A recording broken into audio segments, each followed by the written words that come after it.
Hello friends, कैसे हैं? बढ़िया? यस सर, हम तो बढ़िया। आप कैसे? हम भी बढ़िया हैं। चलिए आज अपने सेक्शन 247 की बात करेंगे। बेसिकली सेक्शन 247 जो है ना आपका, वो रेड के बारे में बताता है। रेड यानी लाल नहीं, RAID यानी छापा, जो आप लोग नॉर्मल लैंग्वेज में कहते हैं कि इनकम टैक्स रेड पड़ी, तो उसको हम लोग टेक्निकल लैंग्वेज में सर्च एंड सीजर बोलते हैं। तो आज हम लोग सेक्शन 247 के उसी पॉइंट के बारे में डिस्कस करेंगे। और सेक्शन 247 छोटा मोटा सेक्शन नहीं है। 247 सब सेक्शन 1 से लेकर सब सेक्शन 12 तक है। और आज हम उसके केवल सेक्शन 247 के first part section 247 sub section 1 की बात करेंगे, not more than that. Sir इतना टाइम आप ले लेंगे? अरे भाई, सेक्शन भी तो लंबा चौड़ा है और सारी की सारी चीजें इसी सेक्शन में, बाकी तो उसके सपोर्टिव सेक्शंस हैं। सब सेक्शन जो है उसके सपोर्टिव है। यानी अगर आपने 1 कर लिया तो समझ लीजिए 50% विक्ट्री तो वही हो गई, फिर छोटी मोटी चीजें ऐड ऑन होती चली जाएंगी। तो सबसे पहले हम बात करते हैं सेक्शन 246 जो हम लोगों ने लास्ट सेशन में स्टडी किया था। That was the power of the income tax authority as a civil code. जो code of civil procedure act 1908 में सिविल कोड को राइट्स मिले हुए हैं, जैसे पावर्स मिले हुए हैं, उसी तरह के पावर्स हमने इनकम टैक्स अथॉरिटी को भी दे रखे हैं। और वो हमने आपको लास्ट सेशन बताया था सेक्शन 246 में। इसमें आपको 4 पावर्स बताए थे। पहला पावर बताया था discovery and inspection of the document, yes sir. दूसरा मैंने बताया था बुक्स ऑफ अकाउंट्स को प्रोड्यूस करना, उनकी डॉक्यूमेंट्स को प्रोड्यूस करने के लिए समन देना और रिकॉर्ड्स की जांच करना। ठीक है, ये 2 हो गए। तीसरा बताया था कि किसी भी पर्सन को समन करना, बुलाना और उनको ओथ पर एग्जामिन करना और उनके स्टेटमेंट्स को रिकॉर्ड करना। और लास्ट मैंने बताया था बुक्स ऑफ अकाउंट को issuing commission. Fourth one was issuing commission. Commission को इशू कर सकते हैं अगर किसी दूसरी सिटी या प्रैक्टिकल फिजिबल ना हो तो। और लास्ट पॉइंट जाते जाते बताया था उसी टू सेक्शन 246 का कि बुक्स ऑफ अकाउंट को इंपाउंड किया जा सकता है। क्या किया जा सकता है? इंपाउंड किया जा सकता है। और ये 15 दिन से अधिक का इंपाउंड नहीं हो सकता। हाँ, आपको हायर अथॉरिटी की परमिशन लेनी पड़ेगी उससे ज्यादा का इंपाउंड करने के लिए। That's it. आज जो हम बात करने जा रहे हैं that is all about section 247। मेरी बात ढंग से समझें कितना इंपॉर्टेंट है। और हमारा पूरा का पूरा सेक्शन, ये सेशन 247 1A, सेक्शन 247 1B, यानी सेक्शन 247 सब सेक्शन 1 में भी 2 पार्ट है। सेक्शन 247 1A और सेक्शन 247 1B, इन दोनों को ही लेकर आज हम बात करेंगे। और इसमें ना क्या है कि रेड कब पड़ती है और क्या पावर्स हैं डिपार्टमेंट्स के पास, इसके बारे में बात करनी है। रेड कैसे लगती है, यानी कि क्या इनकम टैक्स डिपार्टमेंट कब रेड मारता है या कब सर्च करता है। और दूसरी बात, डिपार्टमेंट के पास पावर्स क्या है, तो अब हम उसकी बात करते हैं। इनकम टैक्स डिपार्टमेंट जब रेड करता है वो कब करता है? जब उसको लगता है कि कोई पर्सन इनकम छुपा रहा है, ओके, ब्लैक मनी रखा हुआ है, ओके, फेक डॉक्यूमेंट्स बना रहा है, ओके, या रिकॉर्ड प्रोड्यूस नहीं कर रहा और ना करेगा। ओके ओके, मैंने क्या कहा? रिकॉर्ड प्रोड्यूस नहीं कर रहा और ना करेगा। तो इनकम छुपा रहा है, ब्लैक मनी रख रहा है, फेक डॉक्यूमेंट्स बना रहा है, तैयार कर रहा है, और ना तो डॉक्यूमेंट्स प्रेजेंट कर रहा है और ना करेगा। तब डिपार्टमेंट को इस तरह का एक एक्स्ट्रा ऑर्डिनरी पावर मिला हुआ है कि वो सर्च करे, सीजर करे या इन्वेस्टिगेशन करे। मेरी बात आपको समझ में आ गई? ये सेक्शन इतना पावरफुल है, कितना पावरफुल है कि किसी भी बंदे के प्रीमाइसेस या घर में एंटर कर सकते हैं, लॉक खोल सकते हैं या लॉकर तोड़वा सकते हैं, लोगों का स्टेटमेंट रिकॉर्ड कर सकते हैं। मेरी बात समझे? हाँ सर, जितने भी डिजिटल प्लेटफॉर्म्स हैं उनके डेटा को एक्सेस कर सकते हैं, कंप्यूटर को एक्सेस कर सकते हैं, एवन कैश, ज्वेलरी और जो इलेक्ट्रॉनिक डॉक्यूमेंट्स, इलेक्ट्रॉनिक डेटा है, उनकी वो कॉपी या उनको वो सीज भी कर सकते हैं। एक बात। दूसरी बात, अभी मैंने सेक्शन स्टार्ट नहीं किया है, मैं केवल ये बता रहा हूं कि इसमें है क्या। लेकिन ये ध्यान रखना पड़ेगा कि जितने भी पावर्स मैंने बताए ना, ये अनलिमिटेड नहीं है। ये लॉ ने सेफगार्ड भी दिए हुए हैं इसके, कि ताकि डिपार्टमेंट उसका मिसयूज ना कर पाए, उनकी भी रिस्पॉन्सिबिलिटी या अकाउंटेबिलिटी तय की गई है। चलिए बात करते हैं सेक्शन 247 सब सेक्शन 1A की। सर्च कब हो सकती है? बिल्कुल बेसिक सा क्वेश्चन है हमारे पास। उसके लिए 3 चीजों का होना बहुत जरूरी है। यानी डिपार्टमेंट के पास इंफॉर्मेशन होगी। पहली चीज तो ये कि department is having the particular information in their possession, first thing, and second, that must be the credible information। ठीक है ना, ऐसे नहीं कि रूमर्स होने चाहिए, गॉसिपिंग होनी चाहिए। There must be reason to believe, mind it, बिल्कुल इस वर्ड को ध्यान रखेंगे, रीजन टू बिलीव। पहली चीज कि there must be an information and the information must be from the credible sources। the second one, there must be a reason to believe, उनके पास इस चीज का पर्याप्त कारण मौजूद है, ठीक, कि सामने वाला ब्लैक मनी रख रहा है, इनकम हाइड कर रहा है, इनकम टैक्स की चोरी कर रहा है, ये सारी चीजें। और तो और तीसरा, पहला इंफॉर्मेशन होनी चाहिए, दूसरा रीजन टू बिलीव होना चाहिए, और तीसरा कि उसका अथराइजेशन होना चाहिए, प्रॉपर अथराइजेशन होना चाहिए। बिना प्रॉपर अथराइजेशन के रेड नहीं लग सकती।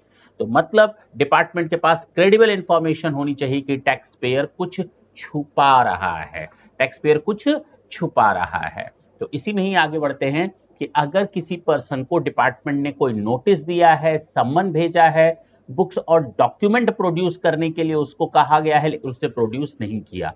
मेरी बात समझे, अगर किसी पर्सन को नोटिस, सम्मन भेजा गया था कि आप अपने बुक्स ऑफ अकाउंट, डॉक्यूमेंट्स को प्रेजेंट करें, लेकिन उसने प्रेजेंट या प्रोड्यूस नहीं किए, मतलब डिपार्टमेंट ने उसको कहा था बुक्स दिखाओ, बैंक रिकॉर्ड दिखाओ, लैपटॉप का डेटा दिखाओ, लेकिन एसएससी ने कोऑपरेट नहीं किया, तब हो सकती है रेड, तब हो सकता है सर्च।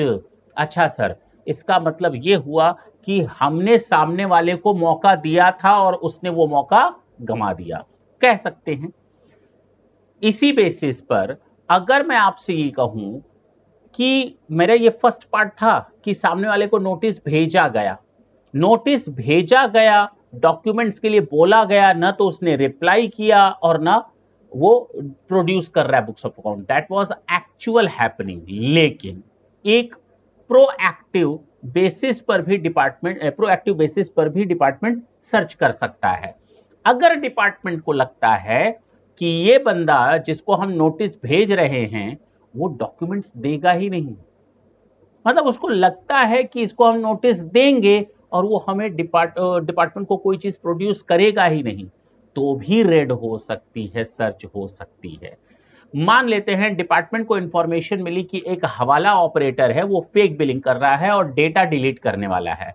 अगर ऑफिसर पहले से नोटिस उसको भेज देगा तो वो हवाला कारोबारी उस डेटा को डिलीट कर देगा, कैश वहां से हटा देगा, डॉक्यूमेंट्स वहां से जला देगा, इसलिए सीधे रेड भी की जा सकती है, लेकिन प्रॉपर अथराइज होनी चाहिए। मैं बार बार बोल रहा हूं, ये प्रॉपर अथराइज होनी चाहिए। तो अगर मैं बोलूं 247 सबसेक्शन 1 का क्लॉज ए में 2 चीजें बताई गई हैं।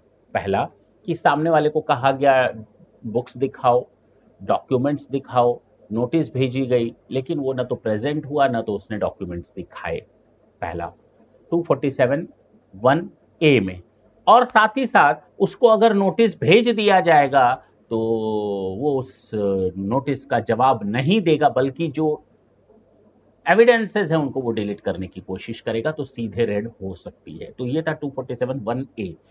247(1)B ये बहुत ही कॉमन ग्राउंड है, ये बहुत ही कॉमन ग्राउंड है कि अगर किसी पर्सन के पास कोई एसेट या इंफॉर्मेशन है और वो एसेट अनडिस्क्लोज्ड इनकम से खरीदी गई है, या वो प्रॉपर्टी 2 नंबर के अमाउंट ब्लैक मनी का यूज करके खरीदी गई है, या उससे इनकम जनरेट की जा रही है। अब ये एसेट कोई भी हो सकती है, कैश भी हो सकती है, ज्वेलरी भी हो सकती है, बेनामी प्रॉपर्टी भी हो सकती है, फॉरेन एसेट भी हो सकती है, क्रिप्टो करेंसी यानी वर्चुअल डिजिटल एसेट भी हो सकता है, कोई ऐसा बैंक अकाउंट जिसको आज तक डिस्क्लोज नहीं किया गया और उसमें अच्छा खासा ट्रांजैक्शन हो रहा है, तो इस केस में भी डिपार्टमेंट, मैं फिर बोल रहा हूं, अगर डिपार्टमेंट के पास ऐसी इंफॉर्मेशन है कि सामने वाला इनकम छुपा रहा है, ब्लैक मनी रख रहा है, फेक डॉक्यूमेंट बना रहा है, मैं वापस आ रहा हूं पहले से, फेक डॉक्यूमेंट बना रहा है, उसको हम नोटिस देते हैं और प्रेजेंट होने के लिए बोलते हैं, डॉक्यूमेंट प्रोड्यूस करने के लिए बोलते हैं, लेकिन सामने वाला उसको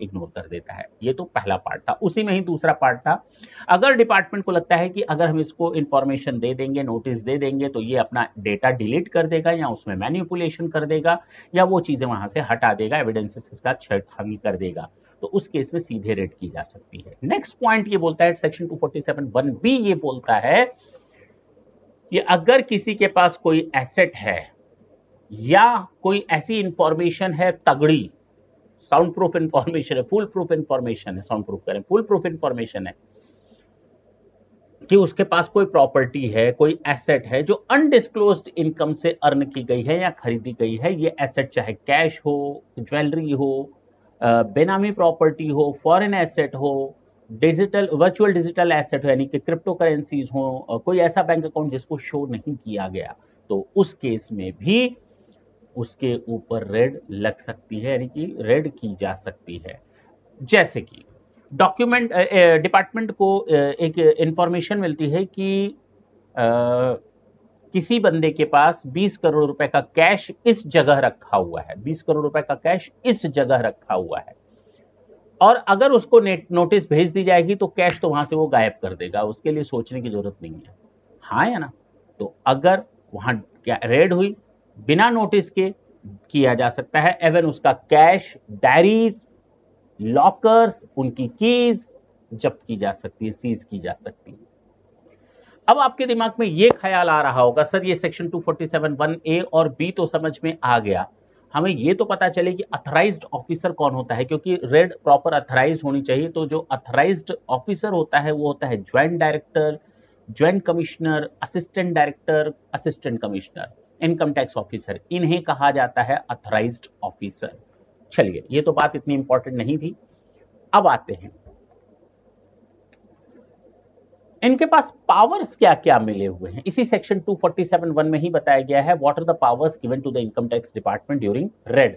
रेड के दौरान सर्च के दौरान डिपार्टमेंट के पास क्या पावर है, ऑफिसर के पास, प्रॉपर ऑफिसर के पास, अथराइज्ड ऑफिसर के पास क्या पावर है, ये तो पता चले। जी सर, वो किसी भी बिल्डिंग में एंटर कर सकते हैं, किसी भी ऑफिस में एंटर कर सकते हैं, किसी भी हाउस में एंटर कर सकते हैं जिसमें अथराइजेशन दिया हुआ होगा। ऐसा नहीं किसी भी इधर रेड करनी है मिस्टर ए क्या रेड कर दी मिस्टर बी, ऐसा नहीं, अथराइज होनी चाहिए। मैं बार बार वर्ड बोल रहा हूं, अथराइज रेड होनी चाहिए। तो वो उस पर्सन के बिल्डिंग में रेड कर सकते हैं, चाहे वो हाउस हो, चाहे वो ऑफिस हो, चाहे वो वेयर हाउस हो, चाहे वो गोडाउन हो, एवन कोई व्हीकल हो, एयरक्राफ्ट हो, उसमें एंटर करके सर्च की जा सकती है। क्लियर हुआ? Yes sir.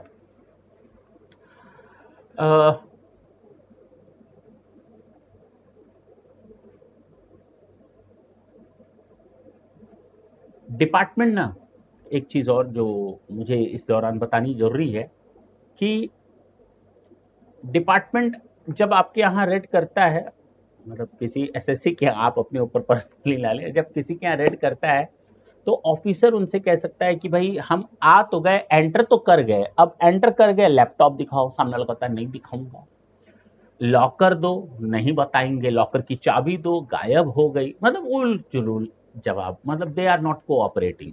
बेसिकली ऑफिसर के पास ये पावर होता है कि वो लैपटॉप का पासवर्ड मांग सके, मोबाइल का एक्सेस कर सके, आपके क्लाउड डेटा तक एक्सेस ले सके, सर्वर का एक्सेस ले सके, ईमेल का बैकअप ले सके।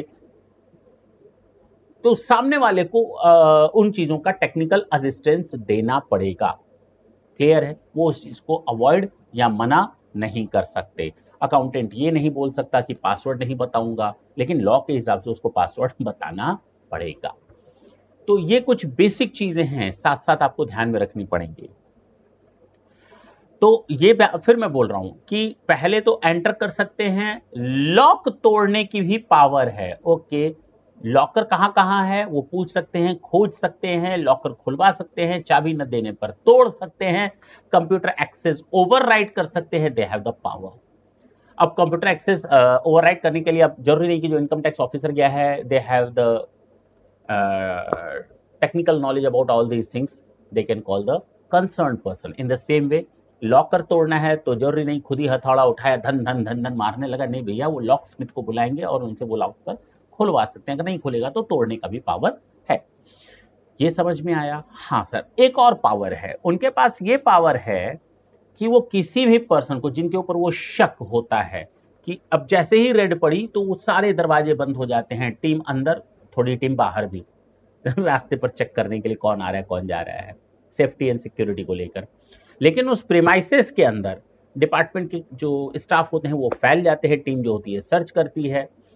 वहां हो सकता है कैशियर हो उस पर्टिकुलर पर्सन का जिसके यहाँ रेड की जा रही है, उसका कैशियर हो सकता है, उसका क्लर्क हो सकता है, उसका बाबू हो सकता है, उसका डायरेक्टर हो सकता है, उसका कोई एम्प्लॉय हो सकता है, रिलेटिव हो सकता है, प्रोप्राइटर खुद या पार्टनर खुद या डायरेक्टर खुद हो सकता है, मार्केटिंग का बंदा हो सकता है, कस्टमर हो सकते हैं,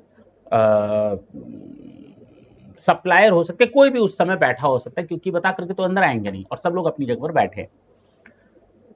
उनको बाहर जाने से मना कर दिया जाएगा फर्स्ट ऑफ ऑल, कि अब जब तक परमिशन ना मिले आप लोग यहीं यहाँ से हिलेंगे भी नहीं। और अगर कोई जाना चाहता है ना तो बिना चेकिंग के आप नहीं जा सकते, भले ही आप ग्राहक हो, आप बिना चेकिंग के बाहर जा ही नहीं सकते। माइट भी आप कुछ छुपा कर ले जा सकते हो। जैसे ही रेट पड़ेगी मालिक ने थोड़ा इशारा किया अपने एम्प्लॉय को, जाओ जाओ ले जाओ, तो पेन ड्राइव उठाया जेब में रखा जा रहा है, तो डिपार्टमेंट कहेगा भैया कहाँ जा रहे हो, कौन हो? मालिक मैं यहाँ का एम्प्लॉय हूँ, मैं जा रहा हूँ, मुझे भूख लगी है, खाना खाना है, टाइम हो गया है, कल से कुछ नहीं खाया, मेरी तबीयत खराब है, मैं ये पेशेंट हूँ, तो भैया पहले चेक करवाओ, कुछ ले तो नहीं जा रहे हो? मालिक उसके ऊपर रेड पड़ी है, मैं आपका कौन होता हूँ, मेरे को क्यों चेक करेंगे ना?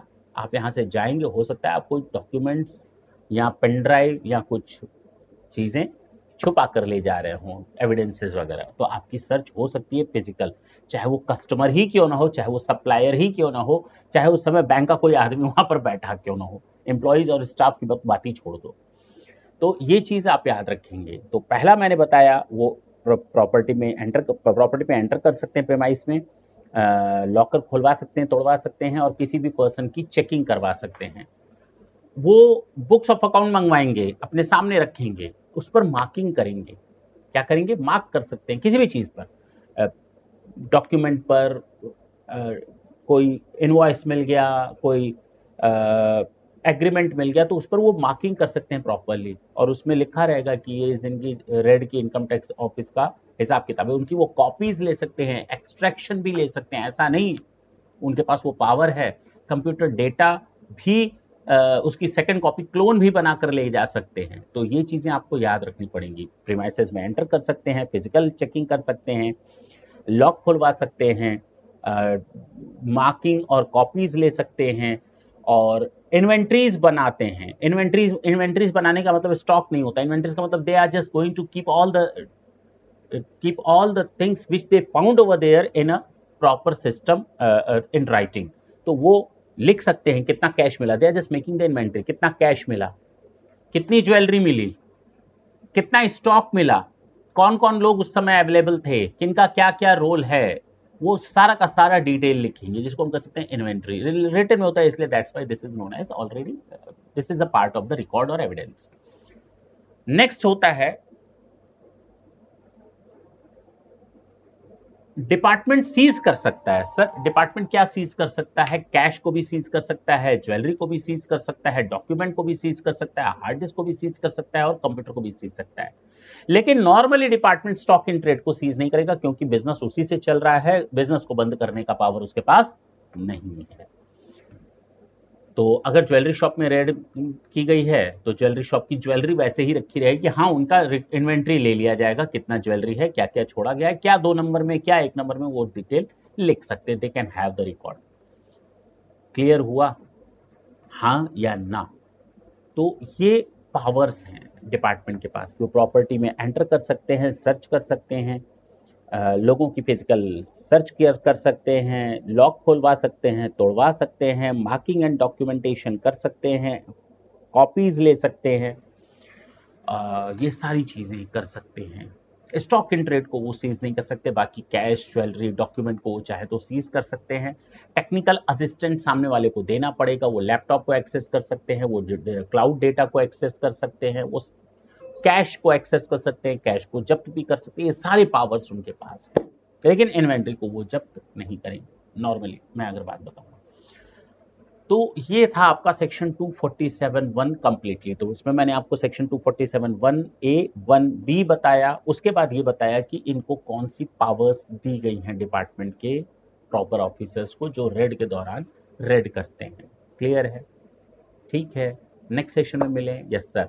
आज के सेशन में हमने आपको एक कहानी की तरह बताया, लेकिन मैं नेक्स्ट सेशन में जब आऊंगा तो आपको बेयर एक्ट की वो लैंग्वेज दिखाऊंगा, समझाऊंगा, उसके एनालिसिस को करेंगे। ये समझ लीजिए ये जो थी कहानी, अब आपको उसमें पूरा का पूरा एक रोल प्ले करेगी आपको चीज़ों को बहुत आसानी से समझने के लिए। तो सेक्शन 247(1) इज डन। तो नेक्स्ट सेशन में आपसे फिर मिलेंगे, तब तक के लिए tata and bye bye. Thank you, thanks a lot.